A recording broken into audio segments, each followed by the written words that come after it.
आज लड़के का जन्मदिन है। उसके पिता उसे गिफ्ट में एक अनोखी स्मार्ट वॉच देते हैं। उसकी कलाई कट गई है, खून बह रहा है, लेकिन उसके पिता बताते हैं कि ये स्मार्ट वॉच निकाली नहीं जा सकती, लेकिन आगे चल के ये तुम्हारे बहुत काम आएगी। ऐसा कहकर वो चले जाते हैं और फिर कभी लौट कर नहीं आते। लड़का कभी समझ नहीं पाता कि आखिर इसका क्या काम है। आज साल 2067 है। एथन इस रिस्टबैंड को लगाए हुए बड़ा हो चुका है। इस समय पृथ्वी के तापमान में अत्यधिक वृद्धि के कारण धरती पर मौजूद अधिकांश पेड़ पौधों का नाश हो चुका है। ऑक्सीजन की कमी के कारण करोड़ों लोगों की मौत हो चुकी है और जो बच गए हैं वो खुली हवा में सांस नहीं ले सकते। ये बचे खुचे लोग अपनी जिंदगी सिंथेटिक ऑक्सीजन के सहारे चला रहे हैं, लेकिन सिंथेटिक ऑक्सीजन के भी गंभीर दुष्प्रभाव है। लंबे समय तक इसके संपर्क में रहने से इसका स्वास्थ्य पर विपरीत प्रभाव पड़ता है। एथन की घरवाली भी इससे पीड़ित है। उसकी तबीयत दिन ब दिन बिगड़ती जा रही है। हालांकि एथन अधिक से अधिक पैसा कमाकर उसके लिए सर्वोत्तम किस्म की ऑक्सीजन खरीदता है, लेकिन इससे उसकी बीमारी में कोई मदद नहीं होती और एक दिन उसे क्रॉनिकॉफ से बुलावा आता है। एथन और उसका जिगरी दोस्त जेट कंपनी के हेडक्वार्टर जाते हैं। ये दुनिया की सबसे बड़ी सिंथेटिक ऑक्सीजन निर्माता कंपनी है। कंपनी की मालकिन टुनटुन एथन से कहती है कि वो इस प्लेनेट को खत्म होने से बचा सकता है। ये सुनकर एथन हैरान है, आखिर आंटी बोल क्या रही है, जहाँ वो और उसका साथी जेट टाइम मशीन को देखकर अचंभित रह जाते हैं।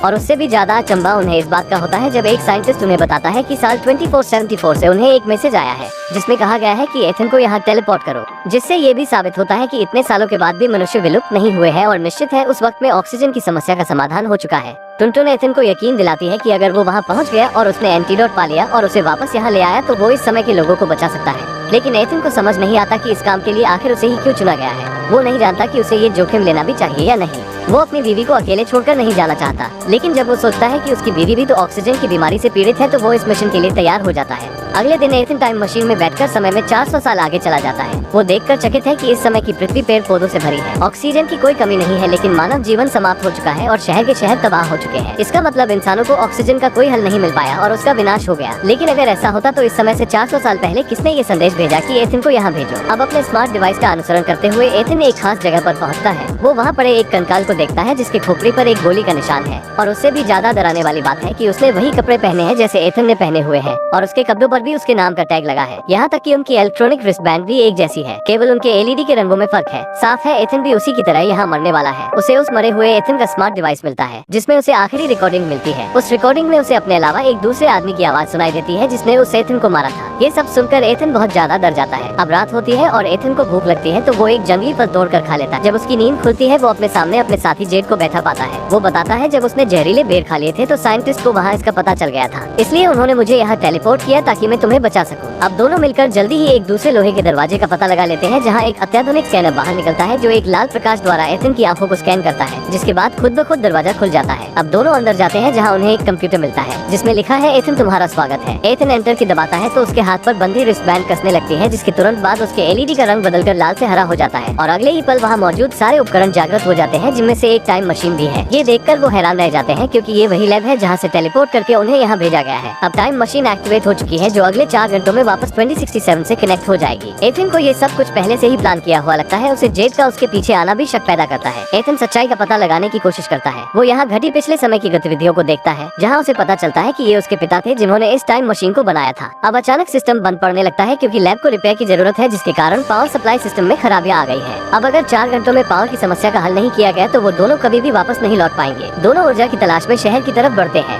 लेकिन वो अपने सामने की तस्वीर देखकर दंग रह जाते हैं। पूरा शहर मलबे में बदल चुका है, जीवन के कोई निशान नहीं बचे। ये आज से 400 साल आगे की पृथ्वी है। अपने समय में वापस जाने के लिए दोनों एनर्जी की तलाश में भटकने लगते हैं। रास्ते में एथन को उसकी बीवी का स्कूल दिखाई देता है जहाँ वो पढ़ाया करती थी। अपनी बीवी के कंकाल को देखकर एथन को बहुत निराशा होती है। वो जमीन पर बैठ जाता है और रोने लगता है। जेड उसे हिम्मत दिलाता है और फिर से उसे खड़ा करता है, लेकिन अचानक एथन को याद आता है कि उस मरे हुए एथन के स्मार्ट डिवाइस में उसे मारने वाली की आवाज वो बहु जेड की आवाज है। एथन को विश्वास नहीं होता कि जेड उसे मारेगा, लेकिन समय कम हो रहा था और उनके पास कुछ और सोच विचार करने का समय नहीं था। उन्हें जल्दी से जाकर पावर सप्लाई को सही करना था। लैब में लौटने के बाद एथन सफलतापूर्वक टाइम मशीन को सही कर देता है। वो अपने पिता की फुटेज को फिर से चलाता है जिससे उसे एक चौंका देने वाले रहस्य का पता चलता है। उसके हाथ में बंधी इलेक्ट्रॉनिक रिस्टबैंड ही सारे रहस्यों की चाबी है, क्योंकि जब उसके पिता ने ये टाइम मशीन बनाई थी तो उन्हें 400 साल आगे से एक मैसेज प्राप्त हुआ था, लेकिन उस समय एथन एक छोटा सा बच्चा था। उसके पिता उसके बड़े हो जाने का इंतजार करना चाहते थे ताकि उसे फ्यूचर में भेजकर पृथ्वी को बचाया जा सके, लेकिन टुनटुन की सोच दूसरी थी। वो किन्हीं खास लोगों को भविष्य में भेजना चाहती थी ताकि मानव सभ्यता को फिर से स्थापित किया जा सके। लेकिन एथन के पिता ने उसका विरोध किया और टुनटुन ने उन्हें मौत के घाट उतार दिया। लेकिन उसे नहीं पता था कि एथन के पिता को वो मैसेज पहले ही मिल चुका था, जिसके बाद उन्होंने टाइम मशीन को लॉक करने की प्रोग्रामिंग कर दी और सिर्फ एथन की ब्रेसलेट और उसका डीएनए मिलकर ही टाइम मशीन को अनलॉक कर सकते थे। और एथन को टेलीपोर्ट करने का प्लान टुनटुन का था और जेड भी एक अंडरकवर एजेंट था जिसे शुरू से एथन के साथ एक साजिश के तहत रखा गया था। और जब वो टाइम मशीन को सही कर देंगे तो टुनटुन अपने खास आदमियों के साथ यहाँ आ जाएगी। ये सब देखकर एथन बुरी तरह टूट जाता है। एथन के सवालों का जेड के पास कोई सीधा जवाब नहीं है। एथन टाइम मशीन को तबाह करके टुनटुन की योजना पर पानी फेरना चाहता है। आखिर दोनों के बीच भिड़ंत शुरू हो जाती है और जेड अपनी बंदूक निकाल लेता है। सब कुछ ठीक वैसे ही घट रहा है जैसा कि उस रिकॉर्डिंग में था, लेकिन लंबे समय से जिसका दोस्त बनकर रहा उसे जेड गोली मारने की हिम्मत नहीं जुटा पाता। बहुत सोचने के बाद जेड को एहसास होता है कि अगर उसने एथन को गोली मार भी दी तब भी मानव सभ्यता तो समाप्त होने ही वाली है। इस समय जेड ही होनी को बदल सकता है। वो एकदम से बंदूक की नली खुद के ऊपर लगा देता है। वो अपनी जिंदगी को खत्म करने का निर्णय लेता है। उसी समय इतिहास बदल जाता है। एक नई जिंदगी पाकर एथन स्क्रीन के पास जाता है, अपने पिता को मैसेज भेजता है कि एथन को यहाँ भेजो। इस तरह एक बंद लूप बन जाता है। दूसरी तरफ टुनटुन एक बड़ी फौज के साथ तैयार खड़ी थी। तभी टाइम मशीन में एक तेज प्रकाश होता है। ये क्या, भविष्य से घास फूस का एक ढेर भेजा गया है जिसके साथ वो सबूत भी है जिसमें टुनटुन एथन के पिता को मार रही है। ये सब एथन ने किया था इस आशा में कि इससे साइंटिस्ट पर्यावरण को एक बार फिर स्थापित कर पाएंगे। उसके बाद वो टाइम मशीन को तबाह कर देता है। लेकिन इस तरह एथन खुद हमेशा के लिए 24/74 में कैद हो गया। टुनटुन को भी पुलिस पकड़ कर ले गई। सारा काम निपटाने के बाद एथन बाहर निकल कर आता है। वो ये देखकर चकित रह जाता है कि उसका हड्डियों का कंकाल वहाँ से गायब हो चुका है। उसकी तकदीर फिर से लिखी जा चुकी है और साथ ही मानव जाति की भी तकदीर बदल गई है। वो भागकर जाके देखता है पहले जो शहर तबाह हुआ दिखाई दे रहा था अब वो पूरी तरह से बदल चुका है, जहाँ टेक्नोलॉजी और नेचर एक साथ विकसित हुए हैं। और यहीं पर मूवी एंड हो जाती है।